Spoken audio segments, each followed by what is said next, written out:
കൂട്ടുകാരെ, ഇവിടെ 3 സുഹൃത്തുക്കൾ ഒരു സാഹസിക യാത്ര നടത്താനുള്ള തയ്യാറെടുപ്പിലാണ്. യാത്രയുടെ ഭാഗമായി അവർ ഒരു ടൂറിസ്റ്റ് ഗൈഡിനെ കൂടി തങ്ങളോടൊപ്പം കൂട്ടുന്നു. അങ്ങനെ ഒരു രാത്രി അവർ വനത്തിനുള്ളിലെ ഒരു ഗ്രാമത്തിൽ തങ്ങുകയാണ്. അടുത്ത ദിവസം പുലർച്ചെ അവർ വീണ്ടും യാത്ര തുടർന്നു. വനത്തിനും പാറക്കെട്ടുകൾക്കുമിടയിൽ കൂടിയുള്ള അതികഠിനമായ യാത്രയായിരുന്നു. അതുകൊണ്ട് തന്നെ അധികം വൈകാതെ അവരിൽ പലരും ക്ഷീണിക്കാൻ തുടങ്ങി. കൂട്ടത്തിലുള്ള മാർക്കസ് എന്ന വ്യക്തിക്ക് മുന്നോട്ടുള്ള യാത്ര വളരെ കഠിനമായിരുന്നു. കാരണം അദ്ദേഹത്തിന്റെ കാലുകളെല്ലാം പാറക്കല്ലുകൾ കൊണ്ട് മുറിഞ്ഞു പോയിരുന്നു.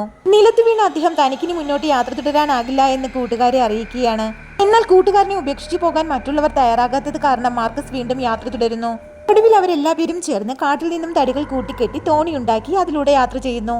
എന്നാൽ അവിടെയുള്ള ശക്തമായ വെള്ളപ്പാച്ചിലിൽ തോണിയിലൂടെയുള്ള യാത്ര വളരെ ദുഷ്കരമായിരുന്നു.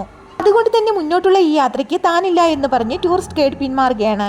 എന്നാൽ ലക്ഷ്യത്തിലേക്ക് എത്താതെ തങ്ങൾ മടങ്ങുകയില്ല എന്ന് മറ്റു 2 സുഹൃത്തുക്കളും തീരുമാനിക്കുന്നു. അതുകൊണ്ട് തന്നെ കാലിന് പരിക്കേറ്റ വ്യക്തിയെയും കൂട്ടി ടൂറിസ്റ്റ് ഗൈഡ് തന്റെ യാത്ര അവസാനിപ്പിക്കുന്നു.